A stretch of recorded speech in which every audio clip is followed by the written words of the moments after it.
Hello. Okay okay.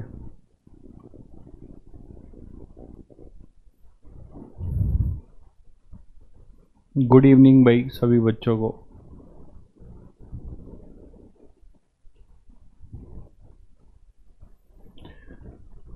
Good evening Harendra, Prince, दीक्षा, प्रखर, सभी बच्चों को गुड इवनिंग, नमस्कार, नमस्ते। सुशील, पीयूष, मोहित, कैसे हो भाई आप लोग?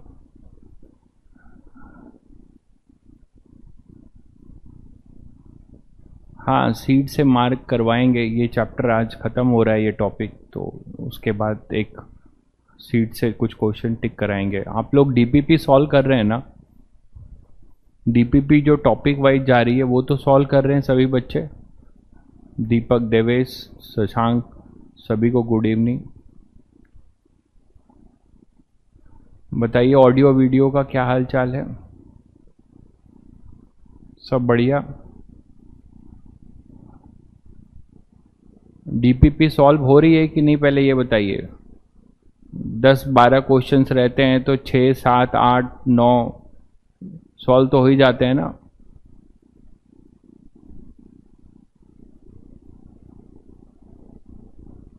देखिए जिनकी कुछ लोग बोल रहे हैं बहुत बढ़िया, सब बढ़िया चल रहा है।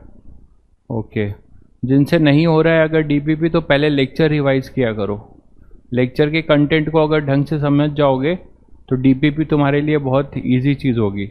और केवल कोई बच्चा केवल डीपीपी सॉल्व कर लेता है, खासकर उन बच्चों के लिए जो स्कूल गोइंग है, उनको समय नहीं है उनके पास बहुत। No doubt I can understand how they are manage. ठीक है, how they are going to manage, ये मैं समझ सकता हूँ। तो उन बच्चों को मैं ये बोलूँगा कि कोई चीज़ एश्योर करो। जैसे अपना जेई मेंस है, उसको तो अपने मुट्ठी में कर ही लेना है कि भाई बुरे से बुरे दिन में भी एनआईटी हमें लेना है। एनआईटी कोई प्रॉपर अच्छा है एनआईटी, ठीक है, अच्छी एनआईटी लेनी है सीएस। तो उसको लेने के लिए एटलीस्ट हमें क्या करना है, लेक्चर को कंटेंट को फॉलो करना है और डीपीपी सॉल्व कर लेनी है। और अगर डीपीपी सॉल्व करने के बाद पीवाईक्यू सॉल्व कर लेने हैं, कोई ऐसी बुक ले लो 10 ईयर्स की मिनिमम। 10 ईयर्स बहुत हो जाता है। Topic chapter wise JEE Mains की पीवाईक्यूज ले लो और साथ साथ में कुछ पीवाईक्यूज मैं सॉल्व कराता हूँ, कुछ होमवर्क देता हूँ, ठीक है। तो आप उसी के अकॉर्डिंग जो है साथ साथ में जो है पीवाईक्यूज भी निपटाते चलो एटलीस्ट जेई मेंस का, जिससे तुम्हारा कॉन्फिडेंस बढ़ता जाए और एक एक कम से कम एक जो है आपका एग्ज़ाम क्या होता जाए, सिक्योर होता जाए। उसके बाद जो बच्चे समय निकाल पा रहे हैं वो शीट सॉल्व करिए, ठीक है, अच्छी बुक सॉल्व करिए, है ना, आईआईटी एडवांस के लिए। नहीं तो कम से कम इतना तो जरूर कर लेना है। चलिए, तो कल के होमवर्क, कल आपको होमवर्क दिया था, स्लाइड में रोज दो चार होमवर्क जा रहे हैं, कर रहे हैं ना आप लोग? डाउट है स्लाइड वाले में? ठीक है। चैप्टर फिनिश कब होगा? जब शुरू हुआ है तो फिनिश भी होगा एक दिन, डोंट वरी। तो गॉस लॉ का छोटा सा कुछ रह गया था आपका, 2 एप्लीकेशन और रह गए थे जो आपके बोर्ड के लिए भी इंपॉर्टेंट है।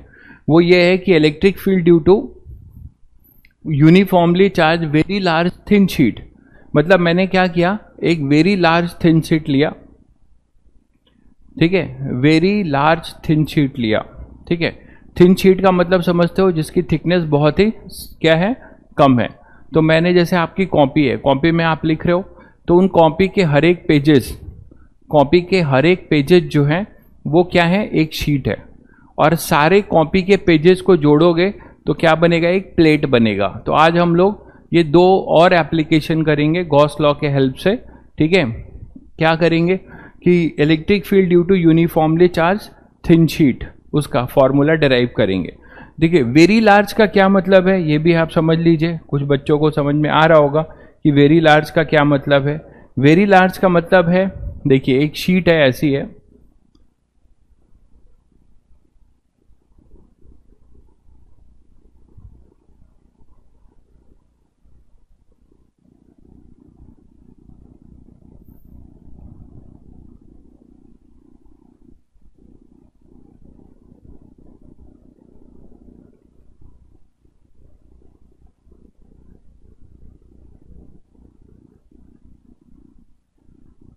ठीक है, ये मान लो हमारे पास एक शीट है, ठीक है। अब इस शीट में आपने चार्जेस फैला रखे हैं इस तरीके से,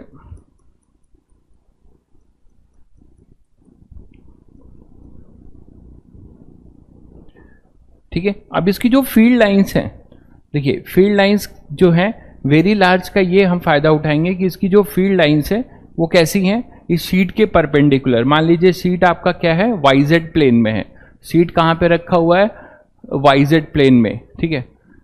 लास्ट क्वेश्चन का आंसर नहीं निकाल पाए भाई, माइनस प्लस नहीं कर पाओगे, क्या आंसर आ रहा है तुम बता दो, कर तो लिए ही होगे, दोनों का माइनस कर लेना है आपको, ठीक है। तो बताना फिर करेंगे, माइनस करना तो आता ही है। तो यहां से आपकी इलेक्ट्रिक फील्ड लाइंस जो है इसके परपेंडिकुलर होंगी, ठीक है। तो परपेंडिकुलर होंगी, दोनों साइड होंगी, ये शीट है ना, इस तरीके से जो मेरा पाम है ये शीट है, तो यहां पर भी इलेक्ट्रिक फील्ड लाइंस इधर भी होंगी इधर भी, पन्ने पे अगर आप चार्ज रखोगे तो दोनों साइड होगा, ठीक है। तो यहां से आपके पास क्या हो जाएगा, इलेक्ट्रिक फील्ड लाइंस जो है हमारी परपेंडिकुलर होंगी, दोनों तरफ होंगी, नो डाउट, ऐसी इलेक्ट्रिक फील्ड लाइंस होंगी इसकी।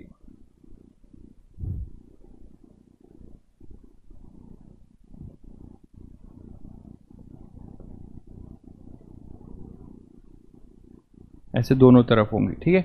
और इसको आप जो है क्या बोल रहे हो, ये अपनी एक्सिस जो हो जाएगी, ये कौन सी एक्सिस ले रहे हैं, ये अपनी जेड एक्सिस ले रहे हैं, ठीक है, और ये अपनी वाई एक्सिस ले रहे हैं।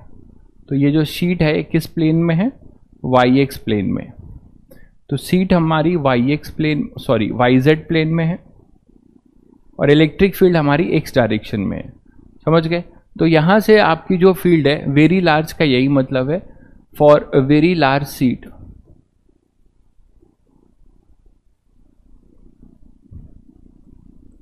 Electric field lines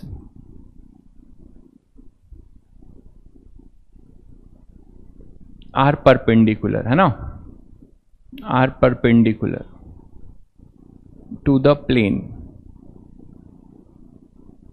of the sheet, ये इसका मतलब है।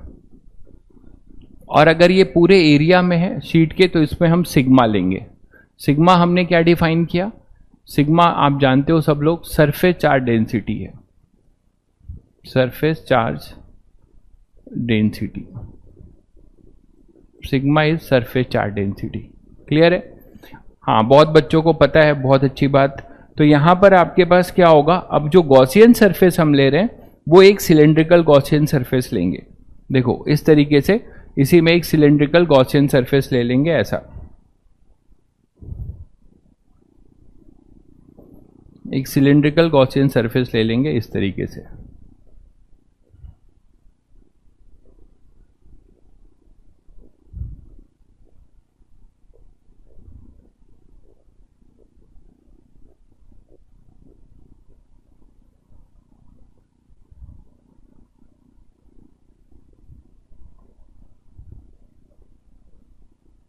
इस तरीके से एक सिलेंड्रिकल गॉसियन सरफेस ले लेंगे, ठीक है।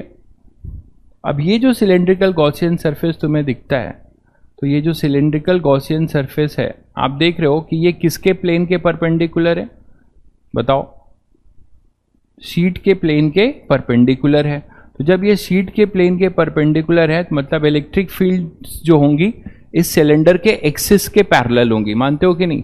ये अपना था, इसमें तुमने लाके ऐसे सिलेंडर रख दिया, तो इसके परपेंडिकुलर डायरेक्शन में इलेक्ट्रिक फील्ड थी, तो वो उस सिलेंडर के एक्सिस के पैरेलल जाएंगी।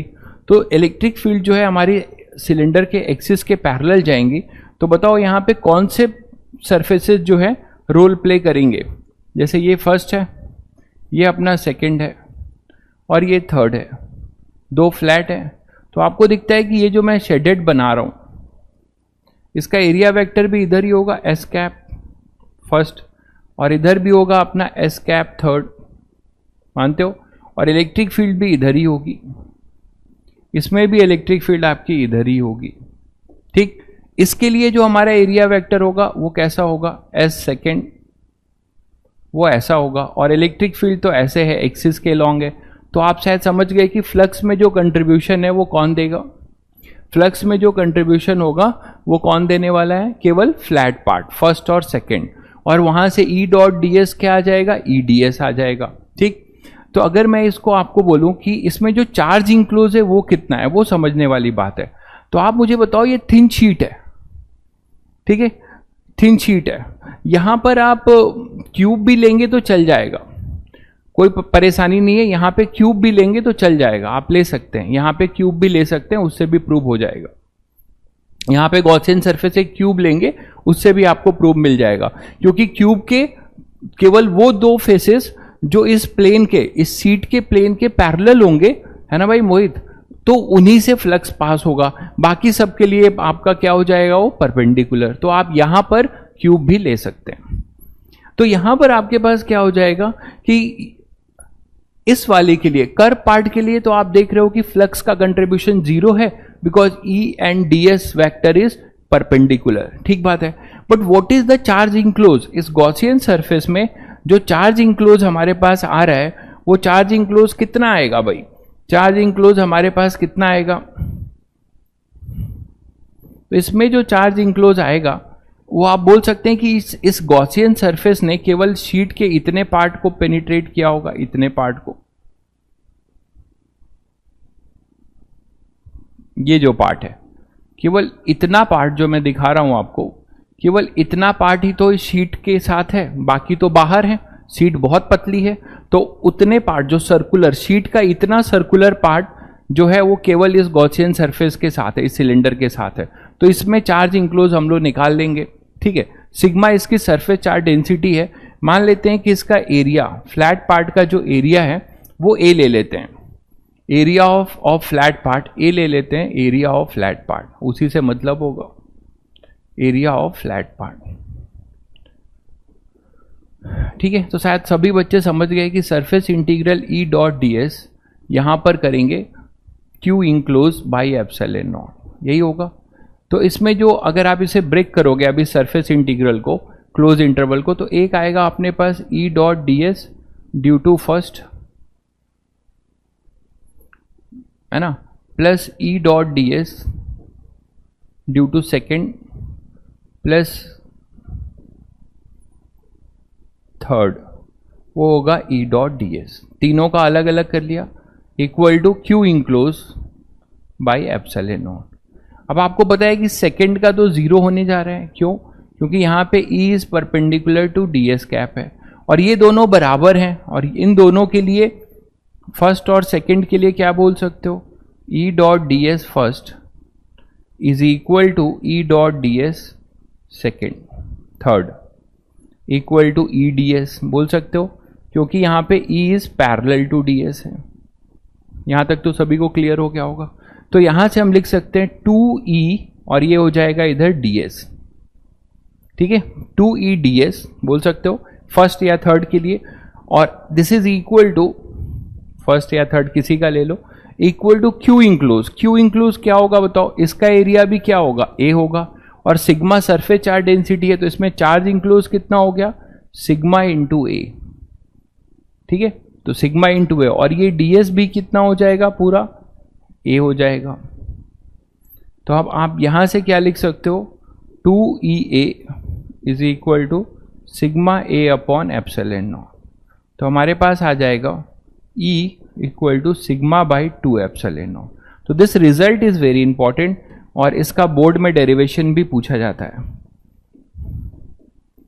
तुम लोगों को बताया था कि अपने बोर्ड का देख लेना कि जो आप क्या क्या चीज़ें है, तो साथ साथ में बोर्ड वाले डेरिवेशन भी निपटा लेना, ठीक है, नहीं तो बाद में लोड पड़ेगा। तो sigma by 2 epsilon naught, this is the field due to, किसके लिए है ये field? Due to very large thin sheet, very large thin sheet. Why did you write sigma a upon E not sigma upon A? ये कहाँ लिखा है?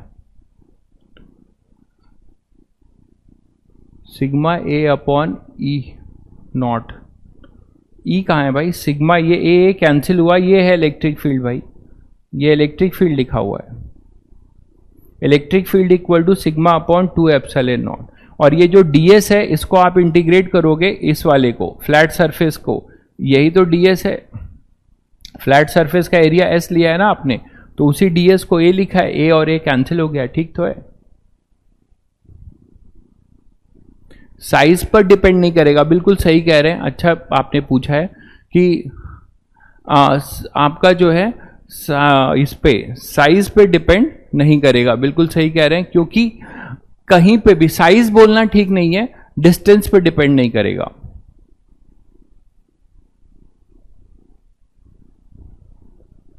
Sheet में correction का होगा क्या, शीट में करेक्शन, ठीक है। तो साइज पे कांस्टेंट रहेगा, उसका रीजन है क्योंकि आपको मैंने बताया हुआ है कि जो अपना इनफाइनाइट या वेरी लार्ज वर्ड है ये रिलेटिव होता है। याद करो, कई बार बताया मैंने तुम लोगों को कि वो रिलेटिव होता है। इसका ये मतलब है कि ये जो डायमेंशन है, ठीक है, इसके कंपैरिजन में तुम जहां पर फील्ड निकाल रहे हो, ये डिस्टेंस x इसके l से, है ना, इसके लेंथ से या इसके विड्थ से, l और w से बहुत ही छोटी होगी, ये मतलब है। इसीलिए डिस्टेंस डिपेंडेंट नहीं होता, ठीक है।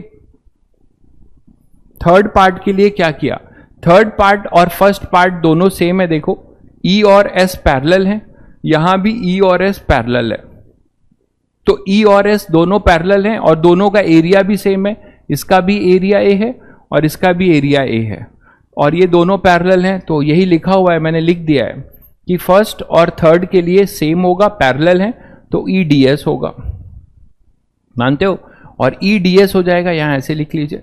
तो फिर ds को जो है आप क्या लिखेंगे, टोटल एरिया। शायद क्लियर हो गया होगा। देखिए अब आप चैप्टर खत्म होने जा रहा है। मोहित आप पूछ रहे हैं कैसे पता चलेगा कि हम ये लेंगे, मैंने आपको पहले ही भी बता, कैंसिल नहीं लगेगा क्या, कैंसिल कैसे होगा यार, कैंसिल कैसे होगा मेरे भाई। यहां पे E डॉट ds cos 0 है यहां पे भी E डॉट ds EDS है।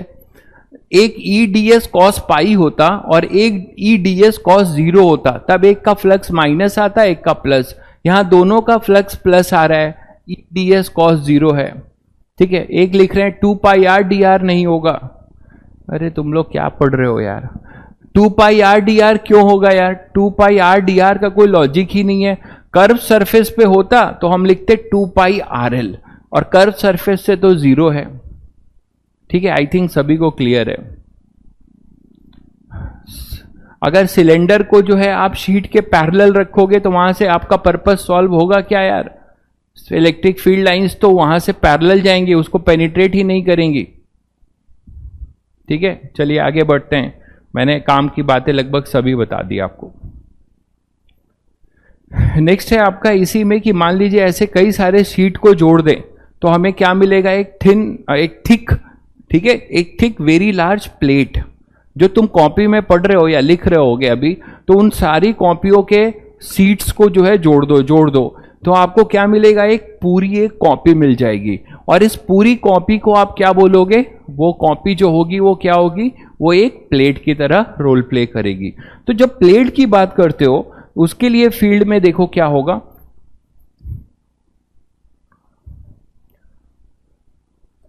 Electric field due to very large plate, ठीक है, ठीक है, वेरी लार्ज प्लेट, ठीक है। तो वेरी लार्ज प्लेट है बट ये कंडक्टिंग है, ये भी जान लीजिए, वेरी लार्ज कंडक्टिंग लिखिए, वेरी लार्ज कंडक्टिंग प्लेट है, ये ध्यान रखिएगा। मतलब कुछ ऐसी कहानी है, देखो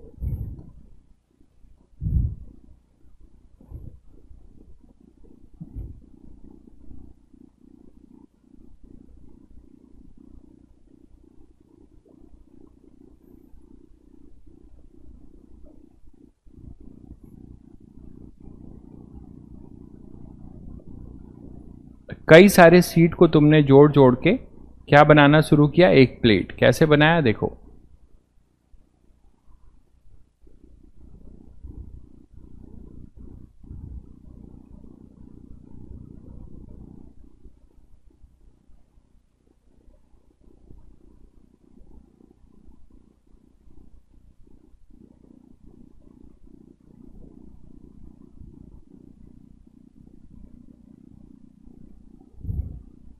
ये प्लेट है आपका,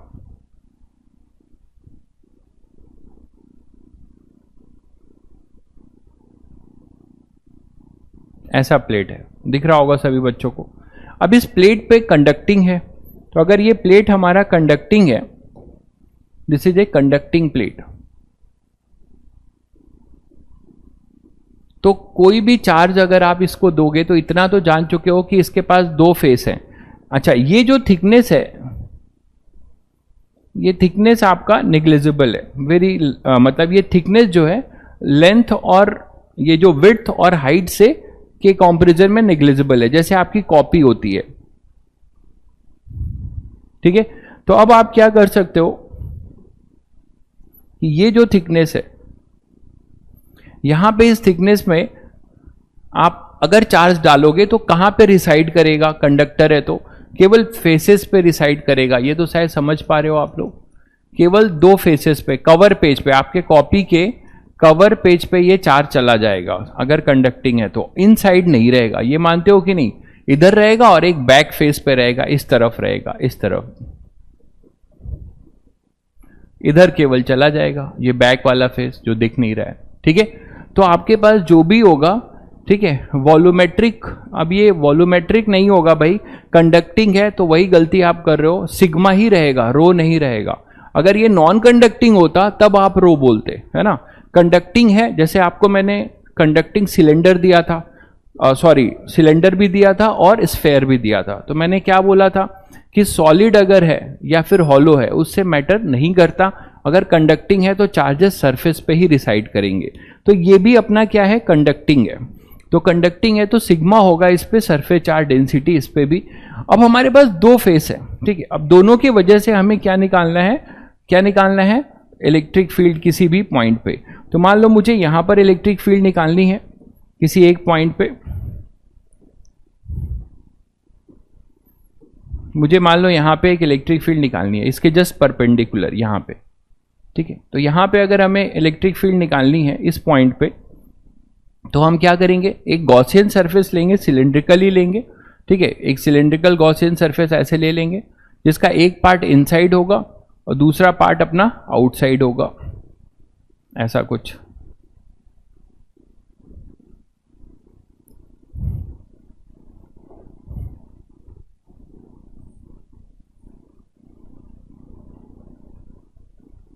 ठीक है, अब इन दोनों के लिए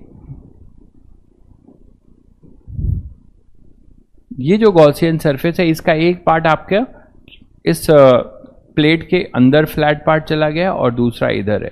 और इलेक्ट्रिक फील्ड लाइन सभी को पता है कि अगर ये इनफाइनाइटली लार्ज है तो इलेक्ट्रिक फील्ड लाइंस कैसी होंगी? इसी के पैरेलल निकलेंगी ऐसे,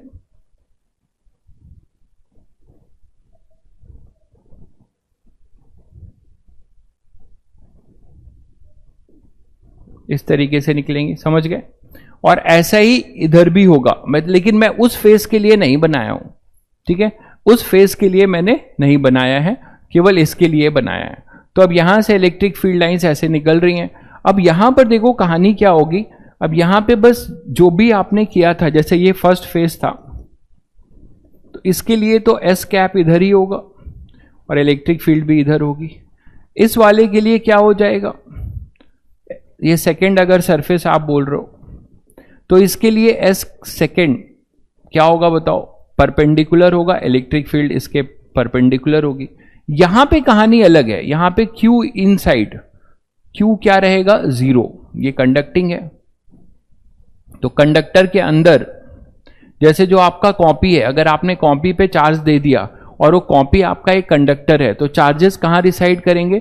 आपके कॉपी के कवर पेजेस पे, कवर पेजेस पे, इनसाइड पेजेस पे कोई भी चार्ज नहीं होगा। तो इसीलिए यहां पे Q 0 है। तो जब यहां Q 0 है तो यहां पे तो आप समझ रहे हो कोई फ्लक्स नहीं होगा थर्ड पार्ट से। इसका रीजन क्या है? यहां पे Q 0 है। तो अब आप, मैं डायरेक्ट लिख रहा हूं, यहां पे जब आप करोगे तो आपको मिलेगा E dot D S equal to Q enclose by epsilon naught. इसको अगर आप ब्रेक करोगे 3 में, E dot D S due to first surface plus E dot D S, है ना, due to second plus E dot D S due to third.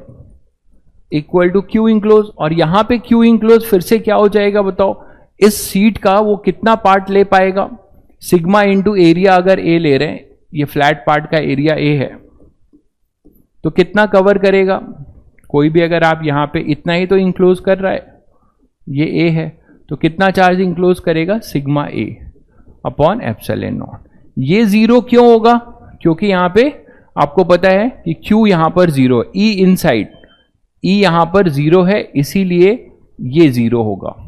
यहां पे Q zero है और यहां पे E भी जीरो है, ठीक है। कंडक्टर के अंदर जब Q जीरो होगा तो इलेक्ट्रिक फील्ड नहीं लेंगे।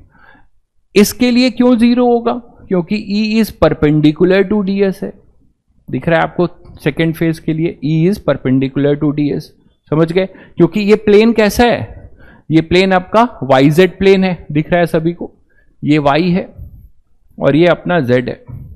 तो YZ प्लेन में ये प्लेट रखा हुआ है, तो जो इलेक्ट्रिक फील्ड लाइंस परपेंडिकुलर होंगी तो YZ प्लेन के लिए, ठीक है, YZ प्लेन के लिए जो अपना इलेक्ट्रिक फील्ड लाइंस है वो एक्स एक्सिस होगा, और सिलेंडर को भी आपने एक्स एक्सिस के अलोंग लगाया है पैरेलल, समझ गए होगे। तो यहां पे ये परपेंडिकुलर हो जाएगा कर्व सरफेस के लिए।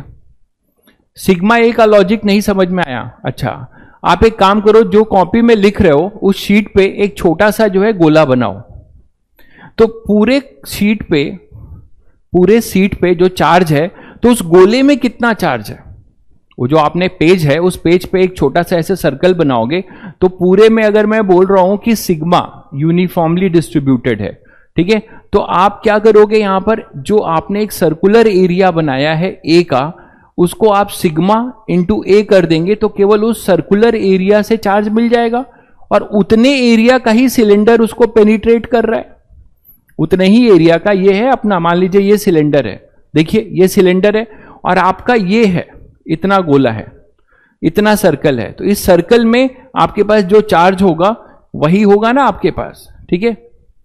तो अब आपके पास क्या हो जाएगा, E डॉट ds, ये आ जाएगा, E जीरो हो जाएगा, और यहां पे E डॉट ds क्या हो जाएगा, parallel, E is parallel to ds, तो ये लिखेंगे आप E इंटू ds, और ds पूरा कितना हो जाएगा, A, that is equal to sigma A upon epsilon naught. तो यहां पे रिजल्ट आएगा सिग्मा बाई एप्सिलॉन नॉट। तो ये भी आपके लिए इंपॉर्टेंट रिजल्ट है। तो आपने आज फिर दो नए इंपॉर्टेंट रिजल्ट सीखा। पहला रिजल्ट सीखा कि electric field due to uniformly charge, मतलब ऑब्वियसली यूनिफॉर्मली ही है, तो थिन शीट वो है सिग्मा बाई 2 एप्सिलॉन नॉट, और किसी प्लेट के लिए क्या होगा, it is sigma by epsilon naught, ठीक है। तो E equal to sigma by epsilon naught.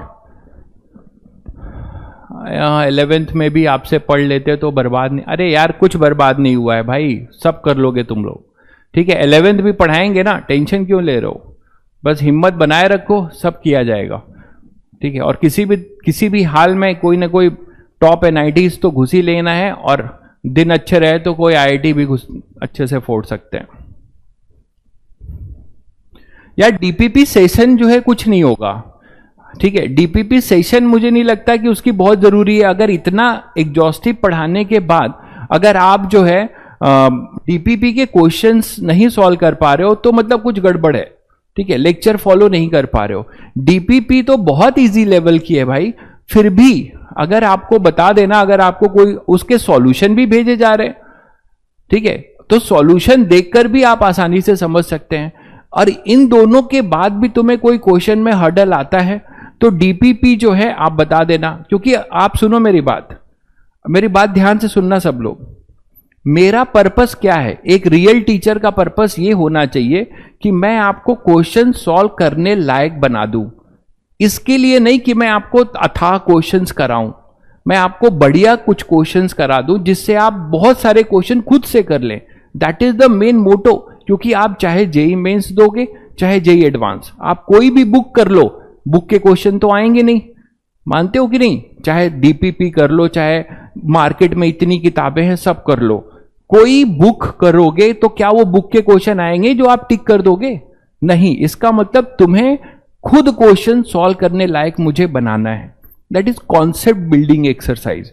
और उसी के लिए ये सब इतनी छोटी छोटी बातें बार बार बताई जाती हैं, प्लस आपको इतने क्वेश्चन क्लास में कराए जाते हैं, हर टॉपिक पे 20-25 अच्छे क्वेश्चन कराए जाते हैं, तो डीपीपी आपको बहुत आसान लगेगी। उस पे मैं समय बर्बाद करूंगा तो मैं आगे आपको लेक्चर्स में अच्छे कंटेंट नहीं दे पाऊंगा। तो आई डोंट थिंक कि डीपीपी में आपको प्रॉब्लम है। यस, सीट में हो सकता है, सीट में कुछ अच्छे क्वेश्चंस डाले गए तो सीट के क्वेश्चंस मैं लूंगा जो बहुत अच्छे लगेंगे मुझे, but I don't think DPP में बहुत कुछ है। फिर भी सॉल्यूशन देखने के बाद भी अगर आपको डीपीपी नहीं समझ में आ रही कोई क्वेश्चन, तो आप अगर बोलेंगे तो मैं ले लूंगा, कोई इश्यू नहीं है। ठीक है, तो हमने इस तरीके से प्लेट का भी देख लिया, बट लेक्चर प्लानर आपका अपलोड हो जाएगा भाई, पढ़ाने दिया करो यार, ये सब कहानी मत बोला करो। ठीक है, तो लेक्चर प्लानर आपको मिल जाएगा, आप पढ़ते रहिए, आपका कोर्स बहुत टाइमली खत्म होगा, इस पे विश्वास रखिए। ठीक है, तो आप क्या हो जाएगा, तो अब आप क्या कर सकते हो कि इसी प्लेट को सुपरपोजिशन प्रिंसिपल से निकाल सकते हो। प्लेट वाला कैसे, देखिए आपने क्या किया था कि अभी जो प्लेट देखा था, इस प्लेट को अगर फ्रंट व्यू देखो, ये प्लेट देख रहे हो, ठीक है, इस प्लेट का जो फ्रंट व्यू है, मतलब सामने से देखो इसको, ये साइड व्यू है, साइड से तुम्हें क्या दिखेगा, एक पूरा इस तरीके से। अगर आप इसको फ्रंट व्यू से देखोगे, this is the front view, तो क्वेश्चन में भी आपको ऐसा ही बना होगा फ्रंट व्यू। तो फ्रंट व्यू में आपको एक रेक्टेंगल नजर आएगा ये, ठीक है, तो इसका फ्रंट व्यू कैसा होगा, देखो इसका फ्रंट व्यू ऐसा होगा,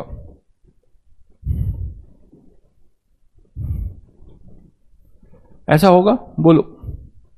तो इस फ्रंट व्यू में आपको क्या दिख रहा है कि अब दो सरफेस है तुम्हारे पास, दो प्लेट हैं, ये फ्रंट व्यू बना रहा हूं, ठीक है, फ्रंट व्यू है ये, जब आपने सामने से देखा होगा इसको। तो इस फ्रंट व्यू में आपने देखा कि इसके सरफेस, इस वाले सरफेस पे चार्ज था और इस वाले पे भी था, ठीक है। अब सरफेस चार्ज डेंसिटी कितनी थी इस पे, सिग्मा थी, ठीक है। इसका एरिया क्या होगा, मैं फिर से वो फिगर बना दे रहा हूं जिससे कि आप लोगों को क्लियर हो जाए। एरिया अभी आपने देखा था, इसका एरिया क्या होगा, एक रेक्टेंगल जैसा होगा, ये था ना, यही तो फ्रंट व्यू है इसका।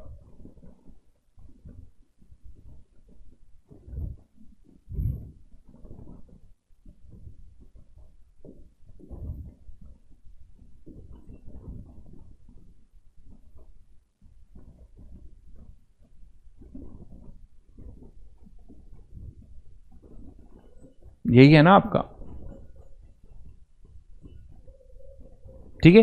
तो एरिया क्या होगा, यही एरिया जो आपको नहीं दिखाया जा रहा है, ये चार्ज पूरे कितने एरिया पे था, यही तो है इसका जो फेस एरिया है ना।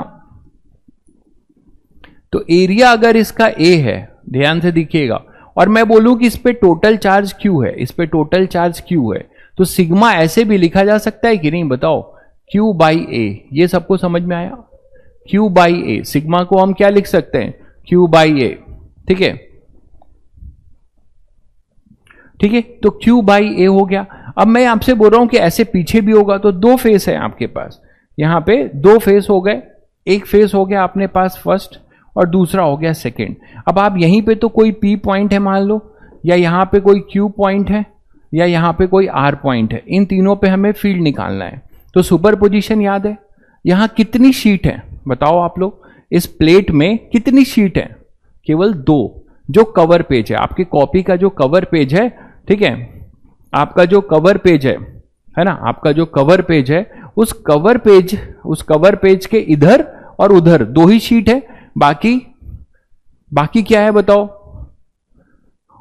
ऊपर नीचे चार्ज। अच्छा, ऊपर नीचे चार्ज, ये जो कह रहे हो ये सभी में है, ठीक है, ऊपर नीचे भी है, ये इधर सरफेस पे तो होगा ही ना, ये कह रहे हो ना आप, ये यहां पे है सरफेस पे, तो आप वो चीज मैंने यहां पे, इसको आप दिखाना चाहोगे तो ऐसे दिखा सकते हो, ठीक है। इसका एज इफेक्ट है, इसलिए नहीं दिखाया देखो, क्योंकि ये जो है ना, मैंने बताया था आपको कि ये थिकनेस बहुत निग्लिजिबल होता है इन कंपैरिजन टू दिस, ठीक है, तो इसीलिए मैं उसको नहीं दिखा रहा हूं। अब आप मुझे बताओ कि ये शीट की तरह बिहेव करेगा, और ये भी एक शीट की तरह। तो सुपरपोजिशन लगा सकते हो, दोनों पॉजिटिव हैं, तो क्यू पे आप नेट फील्ड क्या बोलोगे? क्यू पे नेट फील्ड क्या बोलोगे? जल्दी बताओ सब लोग। क्यू पे नेट फील्ड जो होगा वो क्या होगा? इस फर्स्ट के वजह से पॉजिटिव है तो अवे होगा, सेकंड के वजह से भी पॉजिटिव है तो अवे होगा। तो ये भी एक अप्रोच ले सकते हो। यहां देखो आर पर क्या होगा? आर पे फर्स्ट के वजह से इधर होगा, सेकंड के वजह से इधर होगा, और डिस्टेंस डिपेंडेंट होता नहीं है। इस पी पे फर्स्ट की वजह से इधर होगा, सेकंड के वजह से भी इधर होगा। तो शायद सभी बच्चे समझ गए कि ई फर्स्ट ई सेकंड दोनों इधर पैरेलल होंगे, यहां पे भी ई फर्स्ट और ई सेकंड ये भी दोनों पैरेलल होंगे, और यहां पर ई फर्स्ट इधर होगा और ई सेकंड इधर होगा। तो शायद आप समझ गए कि सबकी वैल्यू बराबर है। ठीक है, तो मिडिल वाले पे ये कैंसिल करके ई नेट यहां पर ई आर क्या आ जाएगा? 0। और वो आप जानते भी हो कि इनसाइड जो है कंडक्टर के इनसाइड फील्ड हमेशा क्या होता है? 0 होता है। इसके लिए जब आप करोगे तो ई क्यू क्या आ जाएगा बताओ? प्लेट के लिए ई क्यू नेट वो क्या होगा? दोनों वेक्टर एक ही साइड है, दोनों वेक्टर पैरेलल है तो ऐड हो जाएंगे। और नेट वेक्टर लिखना चाहोगे तो ये एक्स एक्सिस है, ये वाई एक्सिस है, तो माइनस आई कैप में है तो क्या लिखोगे? Sigma by 2 epsilon not plus sigma by 2 epsilon naught, और ओवरऑल क्या हो जाएगा? माइनस आई कैप अगर वेक्टर लिख रहे हो तो कितना हो जाएगा? Sigma by epsilon not. यही तो अभी आपने डिराइव किया एक प्लेट के लिए बाहर पे। इसी चीज को मैं दूसरे लॉजिक से समझा रहा हूं, शीट के रिजल्ट को यूज करके और सुपरपोजिशन प्रिंसिपल लगा के। ठीक इसी तरह यहां देखो ईपी क्या हो जाएगा? It is E first plus E second. बोलो तो ई फर्स्ट क्या हो जाएगा? Sigma by 2 epsilon not plus I cap, ये इधर आपका है तो ये एक्स एक्सिस पॉजिटिव है तो plus I cap, sigma by 2 epsilon naught, और ओवरऑल प्लस आई कैप होगा। तो कितना आ जाएगा? Sigma by epsilon not plus I cap. बोलो भाई। तो इस तरीके से आप शीट के रिजल्ट्स को यूज करके पूरे प्लेट के लिए किसी पॉइंट पे क्या कर सकते हो? फील्ड निकाल सकते हो। इंटरेस्टिंग बात यह है कि आपको जो है डिस्टेंस डिपेंडेंट नहीं है। हाँ बिल्कुल, प्रीवियस रिजल्ट वाला जो था only for one side charge, नहीं भाई ये बात भी मैं क्लियर कर दूं। प्रीवियस वाला जो था देख लीजिए, ये था प्लेट। कभी भी तुम लोगों को मैंने बताया हुआ है कि देखिए एक बच्चे ने पूछा है, ठीक है, प्लेट के लिए, तो प्लेट में मैंने तुम्हें गॉस लॉ से जो बताया था आप वो बेसिक चीज भूल गए। मैंने कहा था कि जब हम फ्लक्स ई डॉट ds करते हैं तो क्यू इंक्लोज तो net charge enclose with in the Gaussian surface होता है, बट जो ई होता है वो किसी पूरे स्पेस में जितने भी चार्जेस हैं उन सब का फील्ड होता है। तो यहां पे आइए आप, यहां पे जो ये ई है वो केवल इस फेस का नहीं है, पीछे साइड भी जो प्लेट है, पीछे साइड भी जो प्लेट है और आगे जो प्लेट है, दोनों के वजह से जो फील्ड है, तो ई जो है यहां पर ई नेट है, ये that is E for both the sheet. एक आगे है और एक पीछे, दोनों शीट के वजह से है, तो हमेशा ई नेट देता है। गॉस लॉ भी हमेशा क्या देता है? ई नेट देता है। ठीक है, ये क्लियर है सभी को? तो यहां से आपको इसके लिए मिल गया, और यही चीज मैंने आपको यहां समझाया सुपरपोजिशन से। तो सुपरपोजिशन से अब यहां जो आप कोई बच्चा पूछ रहा है कि 2 एप्सिलॉन नॉट क्यों हुआ? अरे भाई यहां पे मैं इसको एक शीट ट्रीट कर रहा हूं ना, शीट और प्लेट में डिफरेंस नहीं समझ पा रहे हो? अभी शीट के लिए है सिग्मा बाई 2 एप्सिलॉन नॉट, तो आगे वाले को भी एक शीट किया और पीछे वाले को भी एक शीट किया, तो शीट के लिए क्या होगा? Sigma by 2 epsilon not plus sigma by 2 epsilon not. अगर सिलेंडर को पीछे पेनिट्रेट करा देते भाई, तो क्या होता कि आपका जो है पीछे अगर आप पेनिट्रेट करा देते तो आपको फायदा क्या होता? फायदा ये होता कि आप एक साइड पहले एक पर्टिकुलर पॉइंट पर निकालना चाह रहे हो ना, अगर उसे पीछे एक्सटेंड करा दोगे तो वो इंक्लोज कहां रहेगा? मेरी बात समझ रहे हैं? गॉसियन सरफेस में अगर आप उसको करेंगे तो वो इंक्लोज नहीं रहेगा, बॉडी के विद इन द बॉडी चाहिए ना। तो बॉडी तो एक आपका प्लेट है, प्लेट के इधर भी बाहर निकाल दोगे, उधर भी बाहर निकाल दोगे, तो आपने वो पूरा इंक्लोज नहीं कर पाए, आप शायद समझ गए होंगे। और ये ज्यादा बेटर तरीका है, आप इससे जल्दी समझ पाएंगे। अरे भाई चार्ज पॉजिटिव क्यों लेते हैं, बस ले लेते हैं, ठीक है, पॉजिटिव चार्ज ज्यादा अच्छा लगता है, ठीक है, तुम नेगेटिव लेके कर लो। नेगेटिव लोगे तो क्या होगा, मान लो यहां नेगेटिव ले लोगे तो बस फील्ड जो है इसकी तरफ आ जाएगी दीपक बाबू, ठीक है। तो नेगेटिव के लिए भी ले लोगे तो बस डायरेक्शन चेंज होगा, कोई कॉन्सेप्ट में कोई दिक्कत नहीं होगा, ठीक है। तो ये अपना गॉस लॉ का ये था। इस पे एक और क्वेश्चन दे रहा हूं, वो आप लोग जरा मुझे करके बता दीजिए, तो मुझे लगेगा कि आप लोग ये समझ चुके हैं। जैसे जल्दी से बताइएगा ये क्वेश्चन। अब यहां पे मान लो 3 शीट है, शीट लिखा है कि प्लेट लिखा है, इसको आप ध्यान से जान लीजिएगा। तो मैं यहां पे क्या बना रहा हूं, प्लेट बना रहा हूं, 3 identical plates.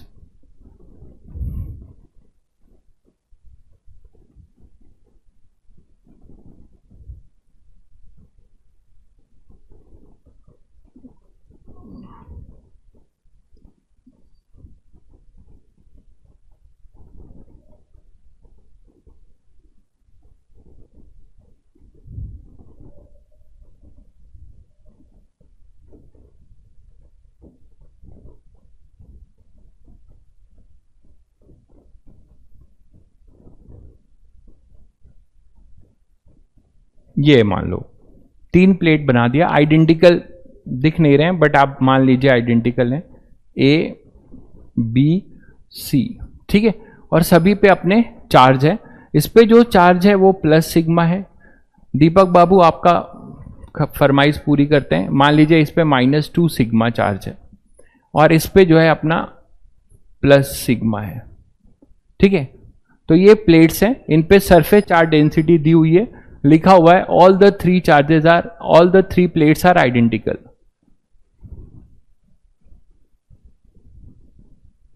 All the 3 plates are identical, ठीक है।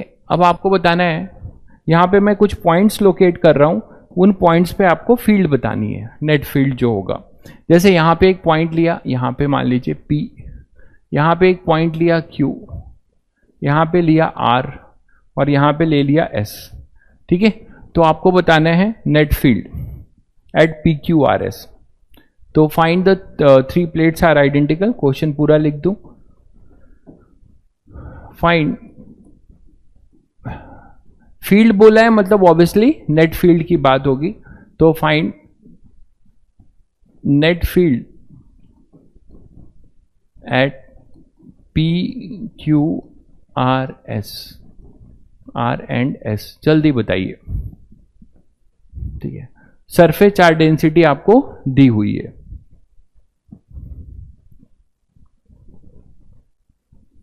तो P पे क्या होगा, 0 होगा, बिल्कुल सही बताया भाई, किसी ने, शशांक ने बताया, बिल्कुल सही बताया, बहुत जल्दी बताया, बढ़िया। बाकी लोग भी बताइए। P एंड S 0 होगा, बिल्कुल सही कह रहे हैं, P और S 0 हो जाएगा, ठीक है, बिल्कुल सही बात है।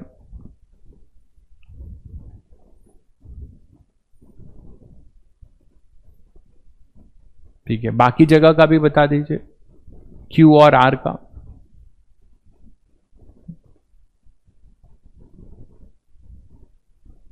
Q2 आएगा, R2 आएगा, 2S0, देख लीजिए, अब सबने ट्राई कर ही लिया लगता है।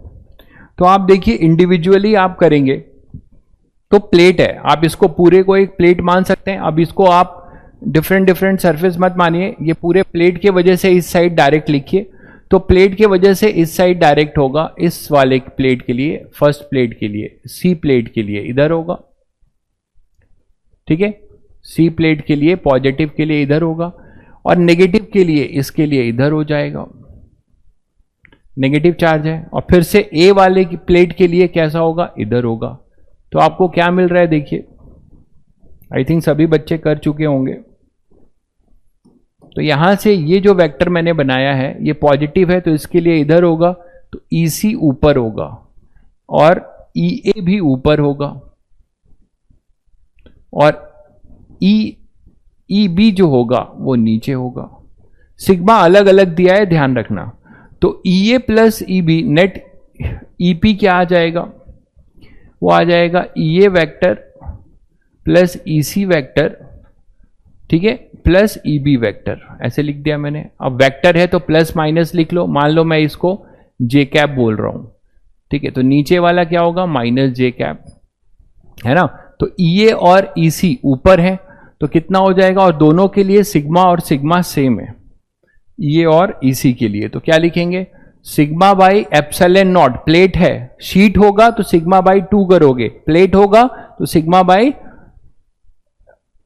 एप्सिलॉन नॉट केवल करोगे, तो sigma by epsilon not plus sigma by epsilon not, ये इनके लिए आएगा और ये प्लस J कैप होगा, माइनस EB के लिए कितना हो जाएगा भाई, EB के लिए हो जाएगा, बोलो 2 सिग्मा बाई एप्सिलॉन नॉट, और ये हो जाएगा इधर J कैप। कुछ बच्चे क्या करते हैं, 2 बार साइन लगा देते हैं, वो यहां पे माइनस J कैप लिख देंगे और ये सिग्मा को भी माइनस लिख देंगे, ये जल्दी में गलती हो जाती है, ध्यान दीजिएगा। जब आप J लिख रहे होंगे तो J नीचे होगा, डाउनवर्ड होगा ना, तो आप केवल चार्ज का यहां मैग्नीट्यूड रखिएगा, यूनिट वेक्टर में साइन दीजिएगा। आपने यूनिट वेक्टर में भी साइन दे दिया और चार्ज का भी साइन उठा के रख दिया तो वो तो प्लस हो जाएंगे, तो गलत हो जाएगा, समझ गए। तो यहां से आपको मिल जाएगा 0। आई थिंक इसी तरीके से, मैं दोबारा अब नहीं कर रहा हूं, ES भी सभी बच्चे समझ चुके हैं कि ES भी 0 होगा, बिल्कुल।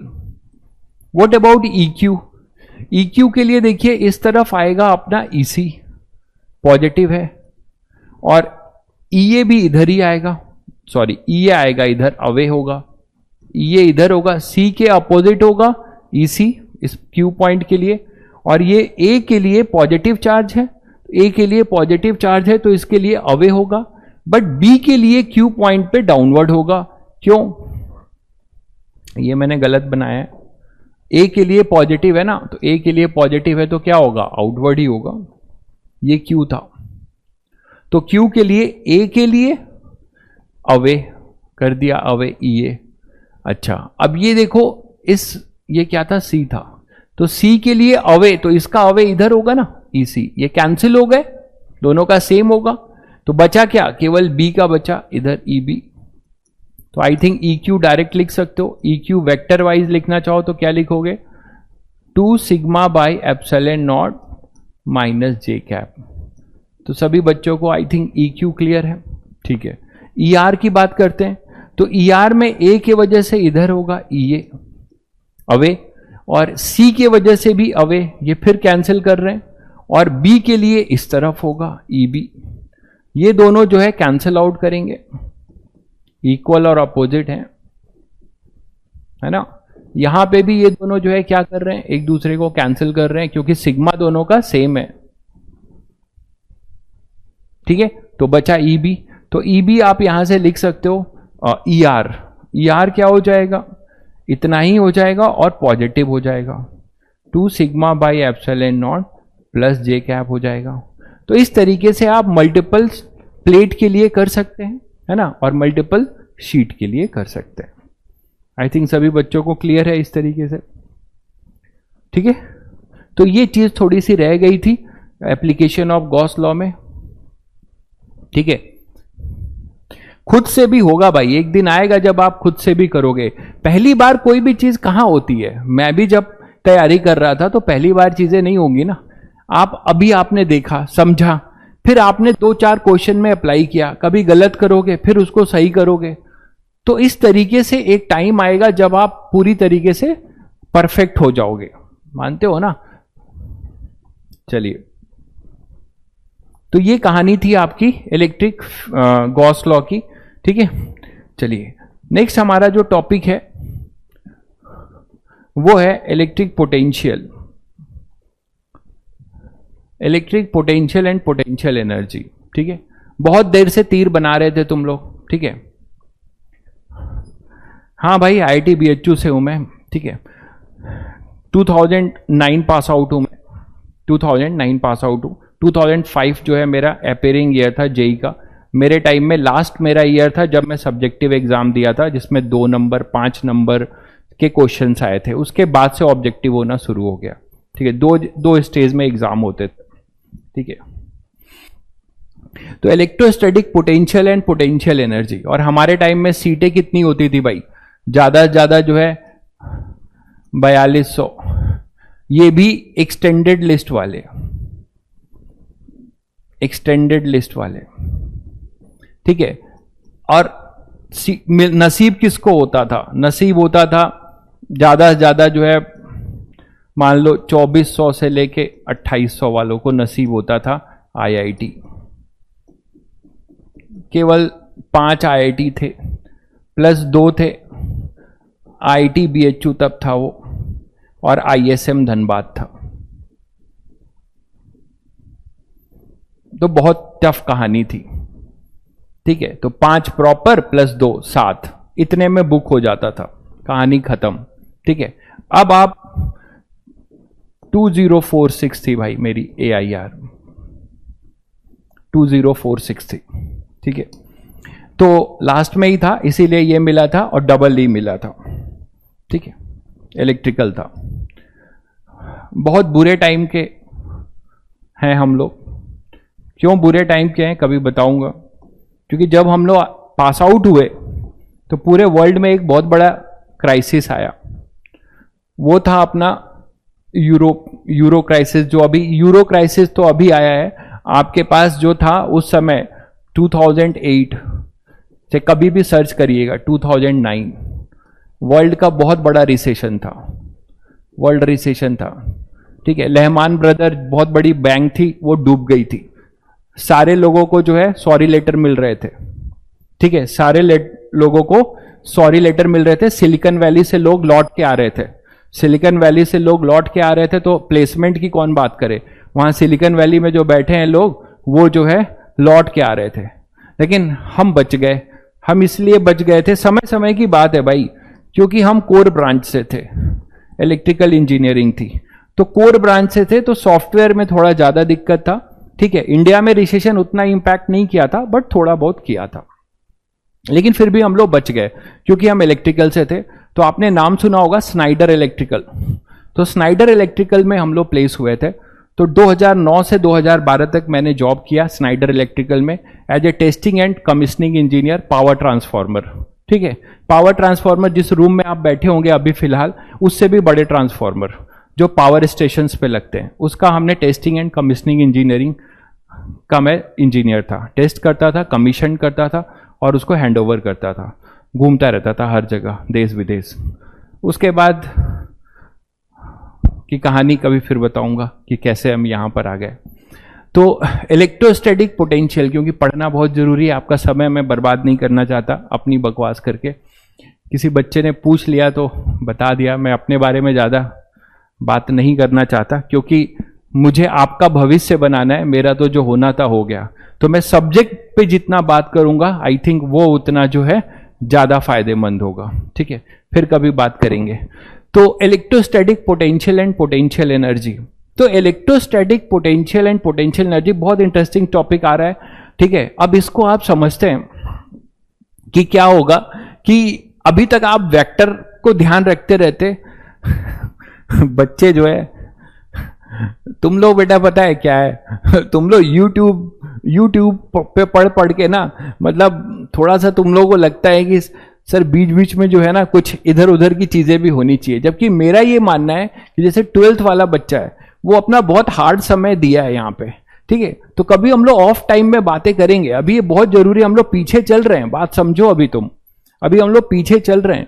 जितना जल्दी हम लोग करेंगे उतना ज्यादा हमें प्रैक्टिस होगी। तो बताएंगे कभी हम कहाँ भागे जा रहे हैं। ठीक है, कभी मिलेंगे तुम लोग से डायरेक्ट तो बैठेंगे हम लोग। तो electrostatic potential and potential energy, तो इसकी बात अगर हम करें तो पोटेंशियल और पोटेंशियल एनर्जी ये वर्ड पे आते हैं। जैसे मैंने तुम लोगों को कहा था कि इलेक्ट्रिक फील्ड, ठीक है, इलेक्ट्रिक फील्ड में जो फील्ड वर्ड है मैंने जनरल डिफाइन किया था, it is influence of something around its surrounding, it is influence of something around its surrounding. ठीक है।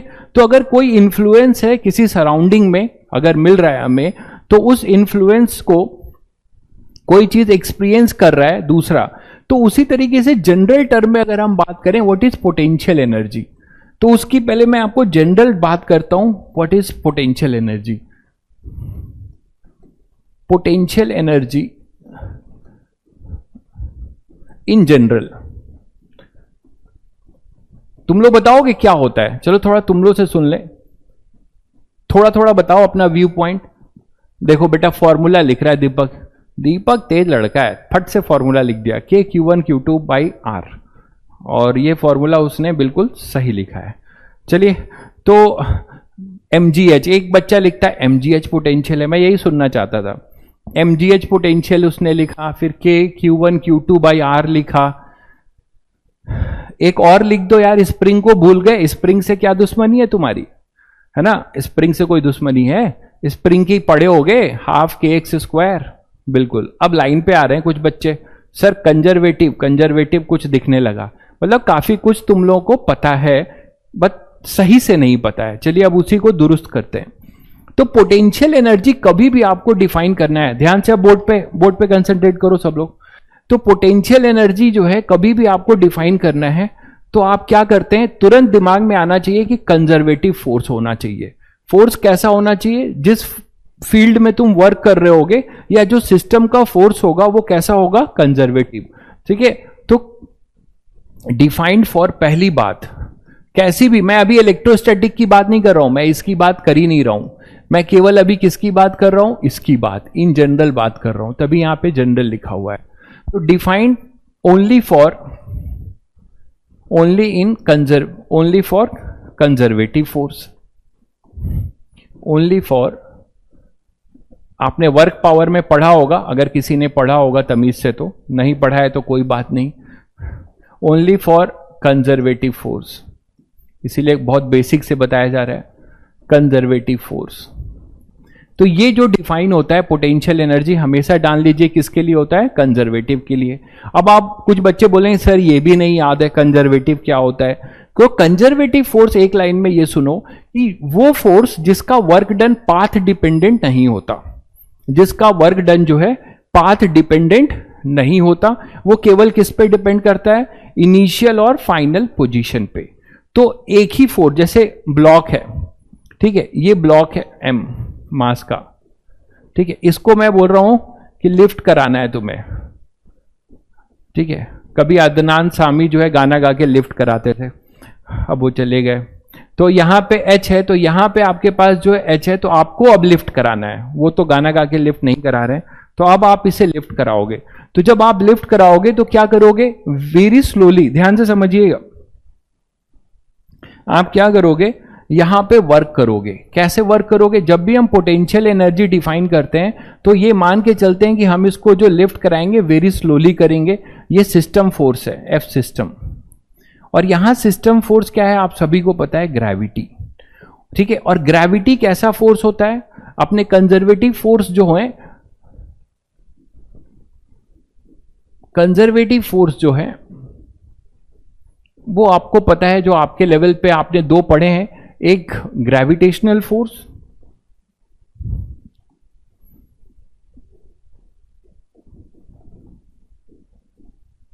Gravitational force, spring force, spring force, और तीसरा अपने पास है इलेक्ट्रोस्टैटिक फोर्स, इलेक्ट्रोस्टैटिक फोर्स, ठीक है। ये तीनों हमारे कैसे हैं? कंजर्वेटिव, मतलब इनका वर्क डन पाथ डिपेंडेंट नहीं होगा। तो अगर मैं इसको यहां से यहां पे ले जा रहा हूं और स्लोली ले जा रहा हूं, वेरी स्लोली, इसको मूव वेरी स्लोली, ठीक है। तो अगर आप बहुत स्लोली ले जाओगे इसको, और ये कांस्टेंट है, तो अगर mg तो कांस्टेंट है ना, तो आप कैसा वर्क करोगे? विस्कस फोर्स नहीं है भाई, विस्कस फोर्स नॉन कंजर्वेटिव आ जाएगा, this is not a conservative. कोई भी ऐसा फोर्स जो हीट प्रोड्यूस करता है उसको आप कभी भी कंजर्वेटिव में नहीं लेंगे, ठीक है। तो आपके पास यहां से जब यहां ले जाओगे तो फॉर मूव वेरी स्लोली, ऐसा होने के लिए क्या होगा तुम लोग बताओ? F एक्सटर्नल किसके बराबर होगा हमेशा? mg के। हमेशा आप mg के बराबर फोर्स लगा के वेरी स्लोली, आप बोलोगे सर किस खुशी में हम इसको वेरी स्लोली ले जाएं, किस खुशी में, हम जल्दी से ले जाएं तो क्या हो जाएगा। हम चाहते हैं कि हमारा जो वर्क है, ध्यान से सुनिए, हमारा जो वर्क है वो किसके अगेंस्ट हो रहा है, सिस्टम फोर्स के अगेंस्ट। तो हमारा जो भी वर्क सिस्टम फोर्स के अगेंस्ट हो रहा है, बहुत बढ़िया भाई मोहित, काइनेटिक एनर्जी जो है काइनेटिक एनर्जी में ना बदल जाए। हम जो वर्क करते हैं, वर्क एनर्जी थ्योरम तो याद है तुम लोगों को, कि हम जो वर्क करेंगे उससे क्या होगा, इसकी काइनेटिक एनर्जी में भी तो चेंज हो सकता है। तो हम नहीं चाहते कि हमारा जो वर्क है उसका कुछ पार्ट इसको काइनेटिक एनर्जी के फॉर्म में मिले। हम चाहते हैं कि हम जो भी वर्क करें उससे इस ब्लॉक की पूरी पोटेंशियल एनर्जी में वो कन्वर्ट हो जाए। तो दैट्स वाई हमेशा हम इसको डिफाइन करने के लिए क्या करते हैं, वेरी स्लोली लेके आते हैं। ठीक बात है। तो आप मुझे बताओ कि मैं दो कहानी आपसे पूछता हूं, work done by external agent, ध्यान से सुनिएगा। यहां तो तुम मौज मौज में लिख सकते हो, सर ये तो फोर्स कांस्टेंट है तो फोर्स इंटू डिस्प्लेसमेंट लिख दें, बिल्कुल लिख सकते हो, है ना। फोर्स कांस्टेंट है और कितना डिस्प्लेसमेंट है, h, ये इनिशियल पोजीशन है, ये इनिशियल पोजीशन है, देखिएगा, ठीक है, और ये अपना फाइनल पोजीशन है, ये अपना फाइनल पोजीशन है। तो इनिशियल और फाइनल पोजीशन में आप क्या देख रहे हो कि work done by external agent, ये तुम हो, तो तुम जिधर फोर्स लगा रहे हो उधर ही वर्क हो रहा है। तो कितना वर्क हो रहा है भाई, प्लस mgh का, जिधर फोर्स है उधर ही डिस्प्लेसमेंट। लेकिन अगर मैं आपसे पूछूं कि work done by system force क्या है, सिस्टम फोर्स यहां पे कौन है, ग्रेविटी, जो कि कंजर्वेटिव है। तो सिस्टम फोर्स नीचे लग रहा है mg और डिस्प्लेसमेंट ऊपर हो रहा है, तो fs cos थीटा, याद करो, इतना तो याद होगा तुम लोगों को कि fs cos theta. Yes, there won't be acceleration, बिल्कुल सही कह रहे हैं आप, स्लोली मूव करा रहे हैं, ठीक है। तो हमारा क्या होगा कि fs cos थीटा, क्योंकि mg नीचे लग रहा है और ये ऊपर, तो बिल्कुल सही कह रहे हैं आप लोग, माइनस mgh हो जाएगा। तो अब आप ये जानते हो, इतना तो आप लोगों को याद होगा, 9th क्लास से पढ़ रहे हो कि सर ये जो mgh है इसको हम ग्रेविटेशनल पोटेंशियल एनर्जी बोलते हैं, इसको हम जो है ग्रेविटेशनल पोटेंशियल एनर्जी बोलते हैं। और हमारे मैडम ने या सर ने पढ़ाया था कि वो potential energy due to by virtue of its shape size, that is our potential energy. इतना तो घिसी पिटी डेफिनेशन याद ही होगी। तो ये वही mgh है। तो आपने क्या सीखा यहां से, इसका मतलब इस एग्जाम्पल से मैंने आपको यह समझा दिया कि हम एक फॉर्मूला डिराइव कर सकते हैं, इसको ऐसे बोल सकते हैं कि माइनस, इसको इधर ले आओ, ठीक है। जनरली जो है, जनरली ध्यान से सुनो, जनरली जो है हम चेंज इन पोटेंशियल एनर्जी निकालते हैं, लेकिन अगर हमें एब्सोल्यूट पोटेंशियल एनर्जी निकालना है तो what we will do, we will assume a zero potential line. हम मार्क कर लेते हैं कि भाई मैंने मार्क कर लिया कि यहां पे मैं बोलूंगा कि ये रेफरेंस है, जीरो पोटेंशियल का रेफरेंस है। अगर मैंने ऐसा बोला तो उसके लिए ये जो मेरा फाइनल है वो u बन जाएगा और इसी को हम एब्सोल्यूट बोलेंगे, नहीं तो हम क्या बोलेंगे, डिफरेंस बोलेंगे, u final minus u initial बोलेंगे। तो इन जनरल में अगर आपसे बोलूं कि इसमें हम बोल सकते हैं, माइनस को इधर ले आओगे तो माइनस w ऑफ सिस्टम, बहुत important result, minus w of system force, ठीक, या फिर plus w of external agent, plus w of external agent. इसको मैं क्या लिख सकता हूं, डेल्टा u लिख सकता हूं कि नहीं, बोलिएगा सब लोग, सब लोग को आई थिंक क्लियर होगा ये बात कि हम इसको ये लिख सकते हैं। कई जगह पे आप इसे यूज करने वाले हो कि minus w of system equal to plus w of external agent equal to delta u। अगर इसमें u इनिशियल को आप रेफरेंस मान लोगे, u इनिशियल को रेफरेंस मान लोगे तो ये अपना एब्सोल्यूट हो जाएगा, जो मैंने आपको यहां पे बताया। ये एग्जांपल इसलिए लिया क्योंकि इससे आप लोग बहुत फेमिलियर हो। तो अब आप आ जाओ कि डिफरेंट पोटेंशियल एनर्जी का नाम कैसे पड़ा, ये तो जनरल है। तो अब हम जनरल पोटेंशियल एनर्जी को डिफाइन कैसे कर सकते हैं भाई, तो जनरल पोटेंशियल एनर्जी को आप डिफाइन ऐसे कर सकते हो, इसका डिफिनेशन क्या दे सकते हो, work done by external agent